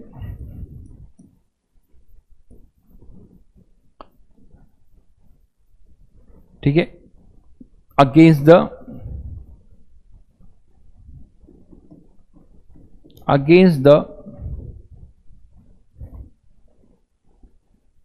the system force.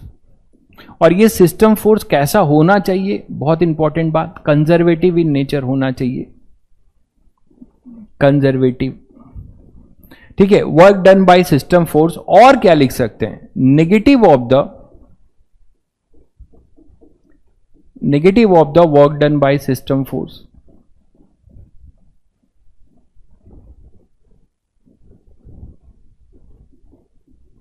ठीक है, is stored, negative of the work done by system force is stored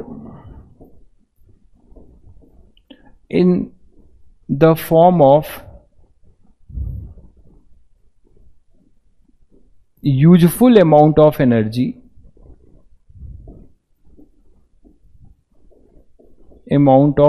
ये बहुत जनरल डिफाइन कर रहा हूं, विद इन द बॉडी, है ना, and this energy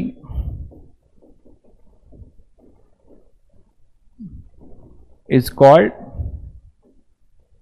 potential energy. ये जनरल है। ठीक है, तो आपने क्या सीखा अभी तक के डिस्कशन में?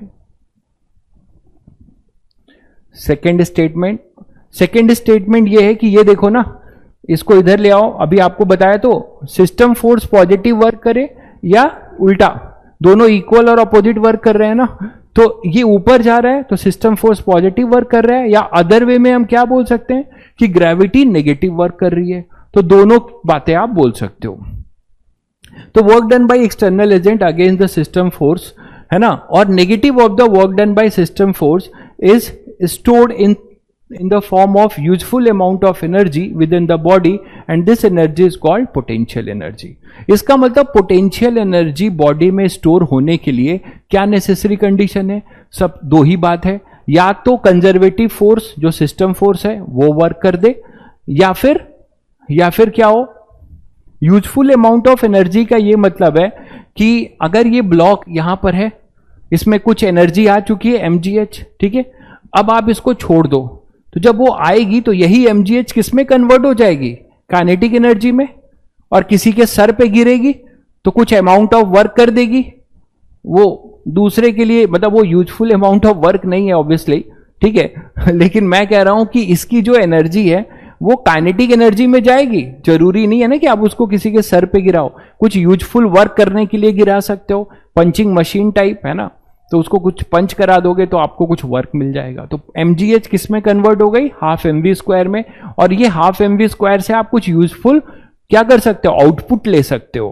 ठीक है, हाँ, फूट जाएगा, बहुत बढ़िया, बहुत बड़ा बात बताया भाई ने।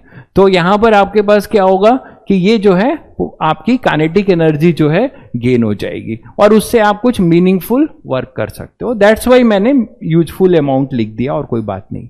ठीक है, चलिए ये समझ में आ गया, आगे बढ़ते हैं। तो अब मुझे बताइए कि अगर मैंने ये डेफिनेशन लिखा है, तो आपने ये पढ़ा कि -W of system is equal to delta u, और डेल्टा यू हमेशा क्या लिखा जाता है? U final minus u initial. ध्यान से देखिएगा, तो आपको क्या दिखता है कि अगर सिस्टम वर्क करेगा, फिर देखिए अगर सिस्टम वर्क करेगा तो आपको क्या दिख रहा है कि ये जो चेंज है वो नेगेटिव है। ये चेंज आपको कैसा मिलेगा? नेगेटिव मिलेगा। इसका मतलब क्या हुआ कि if system is doing work, if system force is doing work, तो क्या होगा? Potential energy of the system decreases, potential energy of the body decreases, है ना। तो पोटेंशियल एनर्जी डिक्रीज करेगी। बहुत बेसिक एग्जांपल, एक ये m मास है, आपने इसको छोड़ दिया, रिलीज कर दिया, तो क्या होगा भाई? ये यहां पर अभी h हाइट पे था, इसके पास इनिशियल पोटेंशियल एनर्जी कितनी थी? mgh थी। जब ये यहां पर आ चुका होगा, है ना, तो यहां पर आपके पास हाइट 0 हो चुका होगा, तो फाइनल पोटेंशियल एनर्जी हो जाएगी 0। तो आपने क्या देखा, वर्क कौन कर रहा है, ग्रेविटी खुद वर्क कर रही है, आपको वर्क नहीं करना पड़ रहा है। तो अगर ये सिस्टम खुद वर्क करेगा तो ब्लॉक की पोटेंशियल एनर्जी क्या हो रही है, घट रही है। इसी तरह कोई भी दूसरे के लिए भी आप जनरलाइज कर सकते हैं कि जब भी सिस्टम वर्क करेगा तो पोटेंशियल एनर्जी अपने बॉडी की क्या होगी, घटेगी। जबकि उल्टा आपने देखा अभी कि आपने इसको लिफ्ट कराया था जीरो से क्या किया था, h हाइट तक आपने इसको लिफ्ट कराया था। तो जीरो से जब h हाइट तक आपने इसको लिफ्ट कराया था तो उसकी पोटेंशियल एनर्जी को 0 से mgh पे बढ़ा दिया था तुमने, ठीक है। तो क्या हो जाएगा यहां पे, इसमें एक स्टेटमेंट और हम लोग लिख सकते हैं कि प्लस W ऑफ सिस्टम, इन दोनों वर्ड का मीनिंग समझा रहा हूं, that is U final minus U initial. ये लड्डू हो गया है, तो U final minus U initial. तो आप यहां से समझ पा रहे हैं कि आपका क्या होगा, if system force is doing work, if work done by external agent by not system, W external agent, यही पढ़ा था हमने। तो if external agent is doing work, if external agent is doing work, then क्या होगा, if external agent is doing work तो क्या हो जाएगा बताओ, potential energy of the system increases। ये बात आपने सीखी। अब नाम कैसे कैसे पढ़ा, डिफरेंट। आपने इसको ग्रेविटेशनल पोटेंशियल क्यों बोला, क्योंकि आप किसके अगेंस्ट वर्क कर रहे हो, ग्रेविटी के। तो जिस सिस्टम फोर्स के अगेंस्ट वर्क करोगे वैसा नाम पड़ेगा। अगर आप if work done against gravity,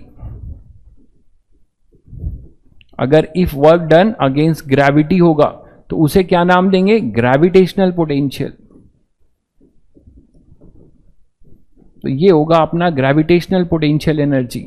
अगर यही वर्क, इफ वर्क डन, जो 11th क्लास की बात है, if work done against spring force, against spring force, spring force भी कंजर्वेटिव होता है, तो आप क्या बोलते हो, बोलो स्प्रिंग पोटेंशियल एनर्जी बोलते हो ना, स्प्रिंग पोटेंशियल एनर्जी। अब हम नई पोटेंशियल एनर्जी पढ़ने जा रहे हैं, क्या, if work done against electric field. ठीक है, मैं ये नहीं बोल रहा हूं कि केवल वर्क डन अगेंस्ट ही होगा, हो सकता है इलेक्ट्रिक फील्ड खुद भी वर्क करे, तो क्या होगा, पोटेंशियल एनर्जी डिक्रीज कर जाएगा। लेकिन अगर सिस्टम वर्क करेगा तो पोटेंशियल एनर्जी बढ़ जाएगा।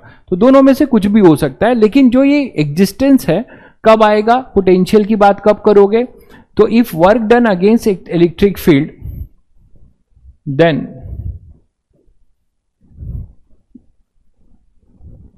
उस पोटेंशियल एनर्जी को क्या बोलोगे, इलेक्ट्रोस्टैटिक पोटेंशियल एनर्जी। और यही अपना चैप्टर है। तो अभी तक मैं ये भूमिका बना रहा था कि आपको पुरानी चीजें रिकॉल कर रहा था, जिससे कि आगे अब आप समझ पाएं। तो ये कहानी आपकी होगी कि work done against the electric field होगा या इलेक्ट्रिक फील्ड खुद वर्क करेगा, तो जो चेंज आएगा पोटेंशियल एनर्जी में, उस चेंज को आप क्या बोलोगे, इलेक्ट्रोस्टैटिक पोटेंशियल। तो शायद आप सभी बच्चे समझ गए कि पोटेंशियल एनर्जी इलेक्ट्रोस्टैटिक भी हो सकती है, ग्रेविटेशनल भी हो सकती है, स्प्रिंग भी हो सकती है। ये टोटली डिपेंड करेगा कि हम किस सिस्टम फोर्स के अगेंस्ट वर्क कर रहे हैं या कौन सा सिस्टम फोर्स वर्क कर रहा है, उसी के आधार पे उसका नाम पड़ेगा। यहां तक सभी बच्चों को क्लियर है? ठीक है। एक्सटर्नल फोर्स डाउनवर्ड कहां एक्ट कर रहा है यार, तब से समझा दिया कि आपको स्लोली मूव कराना है। mg भी डाउनवर्ड करेगा और एक्सटर्नल फोर्स भी डाउनवर्ड करेगा, तो कैसे लिफ्ट कराओगे उसको। ठीक है, चलिए तो अब देखते हैं कि हम इलेक्ट्रोस्टैटिक पोटेंशियल एनर्जी की अब बात करते हैं, क्योंकि हमने कहानी देख ली पिछली। अब इलेक्ट्रोस्टैटिक पोटेंशियल एनर्जी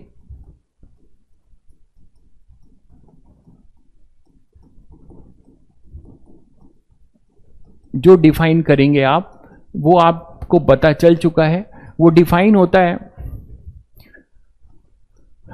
ये तो आपको पता ही है कि वर्क कौन करेगा, यहाँ पे सिस्टम फोर्स करेगा, ठीक है। सिस्टम फोर्स करेगा तो potential energy, electrostatic potential energy घटेगी, एक्सटर्नल एजेंट वर्क करेगा तो पोटेंशियल एनर्जी क्या होगी, बढ़ेगी, ठीक है।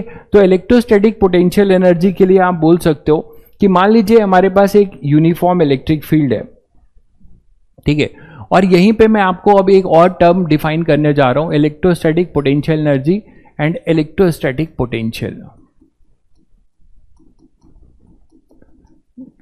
अब एनर्जी के बाद एक आपको नया टर्म दिख रहा है, पोटेंशियल, इलेक्ट्रोस्टैटिक पोटेंशियल।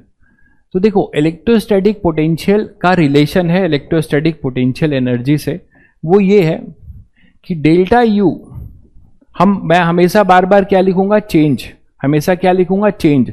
जब तक चेंज इन पोटेंशियल लिखूंगा या चेंज इन पोटेंशियल एनर्जी लिखूंगा, ठीक है। कुछ लोग इन सबसे ऊपर उड़ जाते हैं, सर क्या पोटेंशियल, उनको सब एक लगने लगता है। अभी ऐसा आपको नहीं लगना चाहिए, ठीक है, ठीक है। तो आपका जो डेल्टा यू होगा हमेशा मैं चेंज लिखूंगा, और अब हम जो पोटेंशियल या पोटेंशियल एनर्जी पढ़ेंगे वो ध्यान से देखिएगा, इलेक्ट्रोस्टैटिक पढ़ेंगे। तो मैं बार बार ये वर्ड भी नहीं लिखूंगा इलेक्ट्रोस्टैटिक पोटेंशियल या इलेक्ट्रोस्टैटिक पोटेंशियल एनर्जी, ये बार बार नहीं लिखूंगा। तो डेल्टा यू जो है अपॉन में charge, that is equal to delta v. ये फॉर्मूला है चेंज इन पोटेंशियल का, बहुत इंपॉर्टेंट रिजल्ट है कि इनमें रिलेशन, कि हमारा जो पोटेंशियल है वो किससे रिलेटेड है, this is change in potential. तो आप change in potential energy per unit charge, ऐसे बोल सकते हैं, पर unit charge is change in potential, ठीक है। तो अगर आप चेंज डिफाइन करना चाहेंगे तो ऐसे लिख सकते हैं, change in potential energy per unit charge is our क्या, चेंज इन पोटेंशियल। और अगर आपने एब्सोल्यूट बोला तो कहीं ना कहीं आपने रेफरेंस लिया होगा, तो आप U by q is equal to V लिख सकते हैं। U होगा पोटेंशियल एनर्जी के लिए, U is denoted for potential energy, ठीक है, और V is denoted for potential. तो पोटेंशियल और पोटेंशियल एनर्जी मैंने आपको बता दिया कैसे डिफाइन हुआ, और इसका रिलेशन है पोटेंशियल से। मैं पोटेंशियल पे अभी और आऊंगा कि उसका सिग्निफिकेंस क्या है, डोंट वरी, ठीक है, पोटेंशियल पे भी आएंगे। पोटेंशियल एनर्जी का सिग्निफिकेंस तो आप जान गए कि क्या, या तो सिस्टम फोर्स वर्क करे या फिर एक्सटर्नल एजेंट ने जो वर्क किया तो उसका सिस्टम में, कोई सिस्टम के बॉडी के अंदर एक useful amount of energy stored हो गई। अब यही जो एनर्जी है वो पर यूनिट चार्ज कितनी है, उसी को हम पोटेंशियल बोल रहे हैं। इसका फिजिकल सिग्निफिकेंस पे हम आते हैं। एक्चुअली क्या है कि इलेक्ट्रिक फील्ड को, आगे मैं अभी उसको क्लियर करूंगा, इलेक्ट्रिक फील्ड को स्केलर के टर्म्स में डिफाइन करने के लिए हम पोटेंशियल को लेके आए। इसका जो एक बच्चा पूछ रहा है कि क्या है उसका फिजिकल सिग्निफिकेंस, तो उस पर हम आएंगे, ठीक है। तो आपके पास जो है चेंज इन पोटेंशियल, अच्छा ये सेम लिख दिया क्या मैंने, ये होगा केवल पोटेंशियल, ओके, ठीक है। तो हमने स्केलर केवल मैग्नीट्यूड वाइज इलेक्ट्रिक फील्ड को डिफाइन करने के लिए हम पोटेंशियल को लेके आ गए, ठीक है। तो ये हो गया अपना पोटेंशियल और ये हो गया पोटेंशियल एनर्जी। ये एब्सोल्यूट है, ठीक है, ये एब्सोल्यूट है, ठीक है। तो आप बोल सकते हो कि इसको भी डिफाइन करने के लिए वही बोलोगे, चेंज के जगह पे बस लिखोगे पोटेंशियल एनर्जी पर यूनिट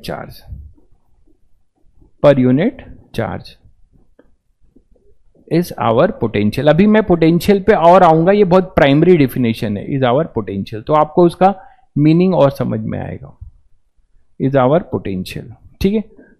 अब इसकी यूनिट क्या हो जाएगी पोटेंशियल की, SI यूनिट, V की SI यूनिट तो आप बहुत आसानी से बता सकते हो क्या होगा, potential energy is basically our work, तो वो जूल हो जाएगा, है ना। और ये क्या होगा, कुलम, तो आप क्या बोल सकते हो, जूल पर कुलम। अभी यहीं रहने देते हैं, इसका आगे भी और देखेंगे, जिसको आप क्या बोलते हो, वोल्ट, है ना। V आपने 10th क्लास में आप लोगों ने पढ़ा ही होगा, 10th क्लास में, है ना, 10th क्लास में नहीं, हाँ 10th में ही पढ़ा होगा बिल्कुल। करंट इलेक्ट्रिसिटी, उसमें वोल्ट होता था ना, बैटरी के वोल्टेज, वही पोटेंशियल। तो यहाँ पे आपका हो जाएगा वोल्ट, V आप उसे डिफाइन कर सकते हो। तो ये मैंने अभी एक बेसिक बात बताई कि what is the absolute potential and what is change in potential. लेकिन इसको मैंने Q से ही क्यों डिफाइन किया, Q से डिवाइड क्यों किया, अब उस पर आते हैं। उसको समझना चाहते हो तो आपको समझना होगा relation between field and potential, relation between field and potential. ठीक है, तो देखिए नेक्स्ट अपना है, इसी में अगर हम बात करें कि कैसे ये U बाई Q आया, तो देखिए अगर मैं आपसे बोलूं, जैसे इसको समझाता हूं एक पॉइंट चार्ज से। मान लीजिए हमारे पास एक पॉइंट चार्ज है प्लस Q, ये यहीं पर रखा हुआ है, ध्यान से देखिएगा सब लोग, ध्यान से देखिएगा। अब इसके वजह से ऑब्वियसली यहां पे कोई स्मॉल चार्ज है Q, मान लो स्मॉल चार्ज है प्लस Q, चलो ले लिया, ठीक है, प्लस Q एक स्मॉल चार्ज ले लिया। ये अभी क्या था, R डिस्टेंस पे था, ये कहां पे था अभी, R डिस्टेंस पे, ठीक है। अब आप मुझे बताओ कि इसको R से मैं हल्का सा क्या किया,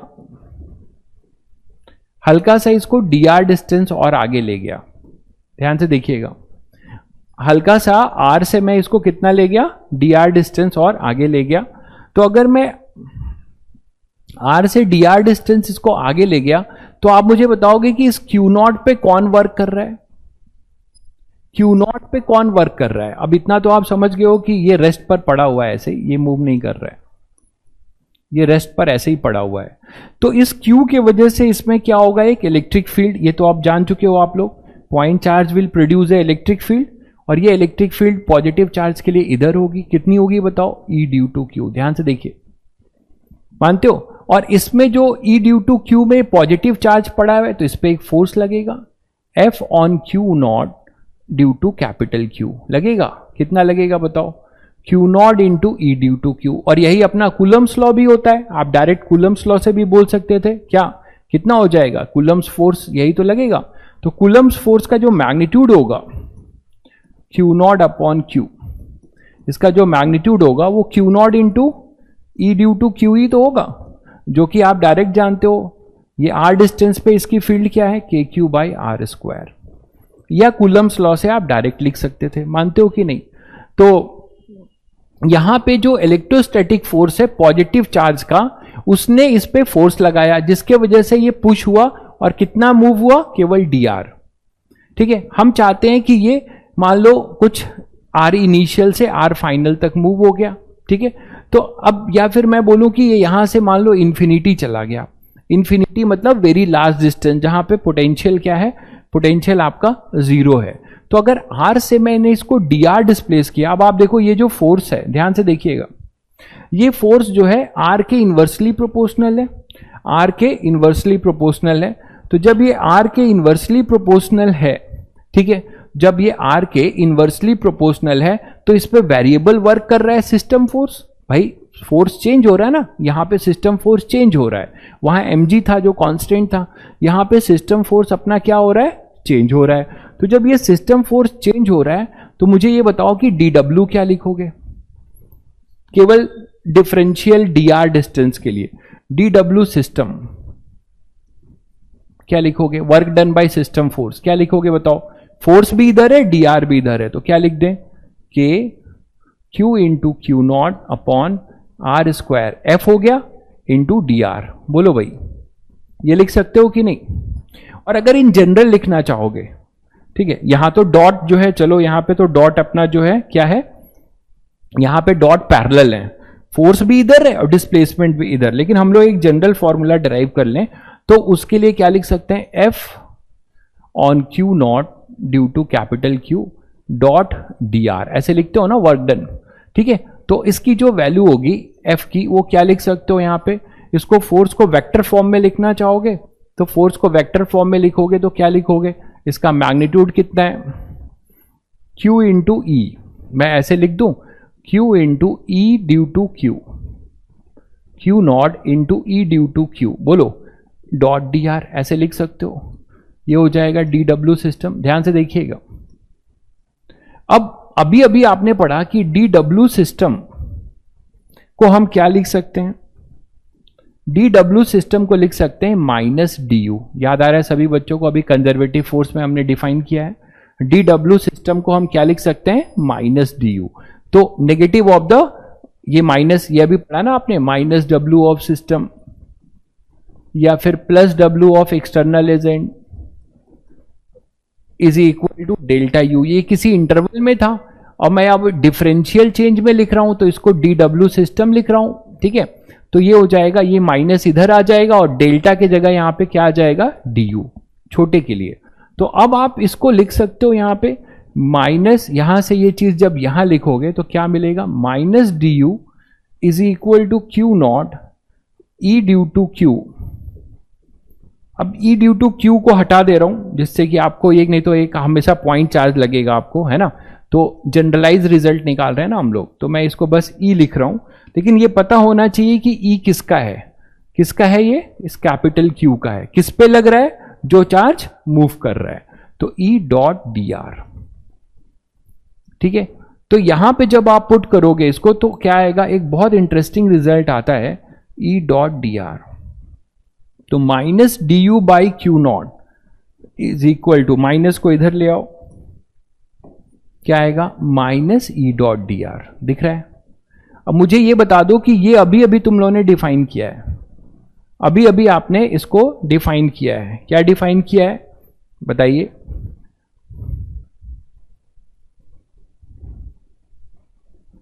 ये डिफाइन किया था ना कहीं, ये देखिए, delta u by q equal to delta v, और किसी स्मॉल चेंज के लिए d u by q equal to d v, change in potential. तो देखिए आपको यहां से शायद कुछ आपको इसका फिजिकल मीनिंग समझ में आया होगा।